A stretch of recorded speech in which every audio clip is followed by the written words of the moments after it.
All you know that Steve Harvey is a celebrity, full of life as a comedian and a TV personality. And we won't forget about his mistake proclaiming Pia as a second runner-up for Miss Universe contest. And we won't forget that. But that was a big mistake of Steve Harvey. But of course, even then, we love and like him. Not only as a MC or a comedian. As a matter of fact, every day, on weekdays, we always watch his Family Feud. We are a big fan of Steve Harvey. And question, why did I choose Steve Harvey as my prompt to start my speech? Well, it will be interesting. In one of his motivational speeches in YouTube, Steve Harvey, it is called Steve Harvey's Success Journey. He narrated himself and he told his story. And I was intrigued, but there is more on that. At the age of 27, between ages of 27 to 30, he was homeless. He quit his job. He had no money. And he only earned $10 a day. How could one survive in $10 a day in the United States of America? How could you survive if you convert that into $50 for, $1 is $50, 50 pesos. So that is 500 pesos in a day. How could one survive in such a amount? That time, at the age of 27, 30, he had no experience about being a comedian. And he had no experience how to appear on television and deliver jokes. So there was a time in his life, he was called to perform in one comedy club in America on Tuesday nights. And with the urgency of surviving, he accepted it, knowing that he had no experience how to be a comedian. So, after his performance in that show, he only earned $50. And when he left the club, he was crying. And then one of his friends said, "Why are you crying?" "Because they did not like my jokes. That's why I was only paid $50. And he was crying. This storyline is appealing to me because he's not only a celebrity or he's not only a television personality, and he cannot be compared to great motivational speakers like Anthony Robbins or Sid Ziglar or Robin Sharma or the other famous speakers. But for me, I was intrigued by him in the sense that when I was watching that show in YouTube, he quoted biblical scriptures. He quoted lines or verses from the Bible. So, I decided to take this as a prompt for you to understand why an ordinary comedian would be talking about biblical scriptures. There is another story about him. When he was a student, his teacher asked him to write. I would remember during the time when you are writing your team composition, right? And I was checking your your teams, and of course, I found a lot of mistakes, I found a lot of errors, but it did not bother me because it's my responsibility to check your errors in English language.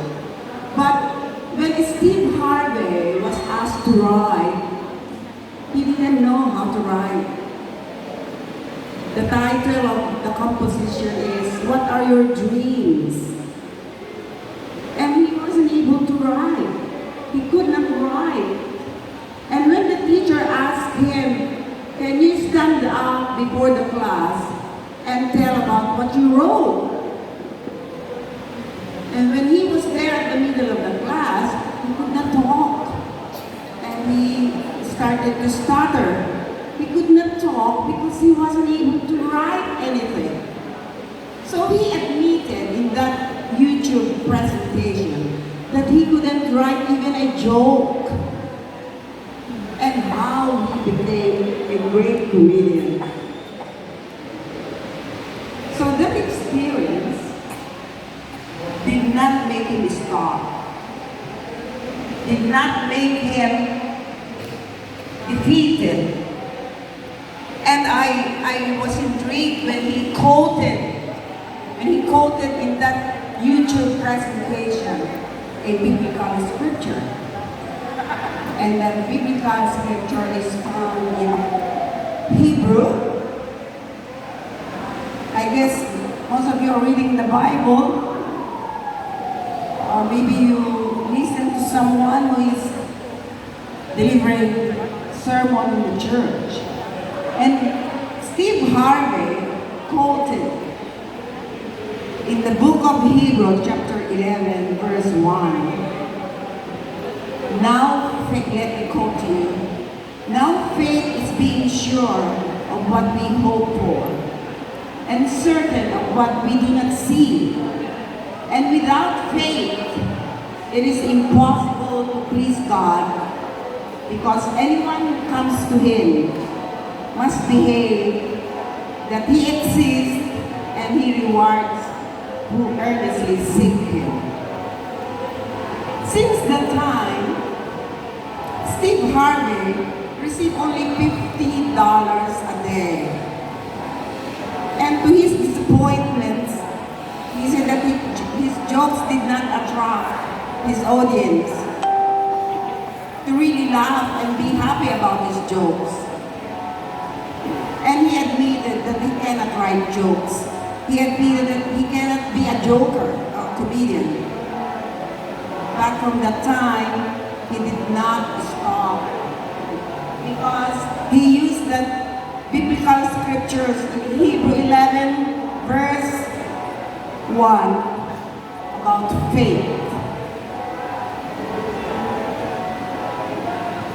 So he said in that presentation, you do not get what you like because you do not ask God. Don't we know that God has an actual gift for all of us? That He has created us for a purpose. And each of us is given by a gift by God. And God knows what is that gift that He has given us, or is still giving us, or will give us. So some of you, my dear former students, maybe some of you I have not really taught on specific sections. You must have graduated from this school. You earned your degrees or diploma or certificates. Or you have even pursued your master or whatever. But there are those who have degrees but without jobs. There are those with degrees but with no money. So what is important now? Maybe some of you are running big business, becoming successful, and becoming wealthy. But what about those who are still there, trying to be? So there are only, I would say, 3 things that I would like to share with you this afternoon. And and I hope this will inspire you, right? Number one, so even you are already doing a good job, or you're still, you retired, or you're still looking for a job at your age, or you want to have a project, anything that you'd like to achieve, number one, is start with a vision. Vision is just like dreaming. And dreaming must have imaginations. And it will build, when you dream, your ambitions. So when you start dreaming, it's not yet real, isn't it? There is no actuality, or there is no reality. But while you visualize, or you dream, or you imagine, that is already part of your setting the goal setting. Your goals, your objectives, in other words, could be big or small. Your goals can take place in short term, 6 months, 1 year, 2 years, 5 years.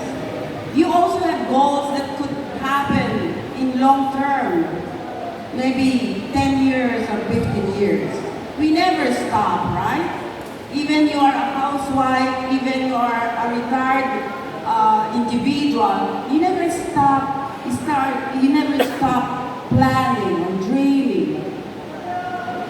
So when you dream, like for example, you want a project to plan, to realize, you have to start a vision. What will I be? What I want to be in this dream. But you cannot just remain dreaming. You cannot just remain imagining or thinking about it without action. So in action, you have to plan how to realize your dreams or your vision. So according to Gloria Steinem, a popular writer, she said, when you dream, dreaming after all is a form of planning. So when you have a vision or you have a dream, you have to plan. When you start planning your ABCs, 1, 2, 3, 4, 5, 6, 7, 8, 9, 10, you are already planning. In planning, you have to write. So unlike Stevie Harvey, he's not a good writer. He must not be educated at the time. He didn't know how to write jokes. But when you write in paper or in the book of your plans, your book plan, you do not write the ending. You have to write the beginning of your plan. And when you start planning, there is life. Why there is life? Because your mind is working. Your skills are challenged for you what to do. So write your plan. Put it down in a form or a checklist. So that with a written form, you know what is to be done, what is done, so you can stick and see what is still missing. But look at this challenge, which might be the challenge. We don't know what really happened to Steve Harvey after that situation. When you are planning, or even you are executing already your plans, there will be dragons. You know what are dragons? How do you identify a dragon? A dragon is a huge animal. It has fire. Okay? So what are the dragons along your way when you have your vision being planned. Dragons are problems. Dragons are humps. Like when you drive, there are humps. Makes you stop, right? Dragons are discouragements. Dragons are cutouts. You think that this is smoothly sailing, but something humps or something stops you. So how do you deal with your dragons? Our dragons. You feel afraid when you get a dragon, right? Like, oh, I cannot do anything anymore. I have fears. I can't move anymore. Because the dragon is a beast. It could kill you because it's big and it has fire. It's a monster. So those who are having good business, like some of your good classmates who are doing lots of connections and sales are very good and they become popular and successful businessmen, I would not say there are no dragons along your way. So who are the dragons of wealthy businessmen? Maybe competitors, maybe poor sales, or maybe the products aren't anymore selling, or maybe the people around the person. So, maybe your neighbors are your dragons. Maybe your family members are your dragons. So those who are still working, your dragons could be negative. Like you keep on complaining, you keep on criticizing, and you don't do a good performance. Weakness of your own persona. In other words, some of those who are doing well, like businessmen or those entrepreneurs, your dragons could be a partner of your business. He can cheat you. He can steal your money in order to enrich himself or herself. So what do you do when you meet your dragons?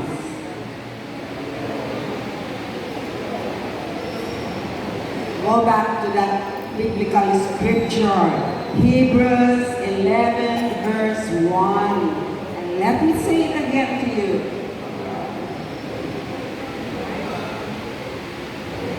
Now faith is being sure of what we hope and certain of what we do not see. And without faith, it is impossible to please God, because anyone who comes to Him must behave that He exists and He rewards who seek Him. So I guess in the life of Steve Harvey, he used this as a basis of survival. He continued to ask God, because he said in that presentation, you do not achieve because you don't pray, you don't ask Him. So it's just like during your stage planning, the execution of your plans. If you remember the movie Lord of the Rings, it's for fun, right? You don't know if it's real, or you don't know if it is an imagination. So that could be a kind of a introduction wherein you are imagining it's true or this is going to happen. But if you move to the real screenplay of another movie, Games of Thrones, you would see that the situation you face would start setting your goals. Because in Games of Thrones, the actions are there, right? Lord of the Rings, just like, is this true? Is this fantasy? Or is this a fun situation? So dragon is the problem you need to solve when you meet this dragon along the way of the execution of your vision or your dreams. So remember that faith is is useless without actions. That is taken from 1 Peter chapter 5, verse 10. Faith is useless without actions. So you need to move and do something about your dreams. You cannot just be imagining. You have to move and act. So when you meet dragons along the way of trying to achieve your visions, what will you do? What is the next step? Would you stop it? Would you stop your vision? Would you stop your goals and just give up?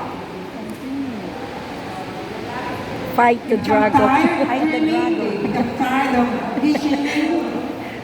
Then you lost your faith. Because faith is a continuous process. Always remember the quotation, which is very popular, that faith can move mountains. Pindutin mo gitna. Para malinaw. Because it's the meaning of that quotation. Faith can move mountains.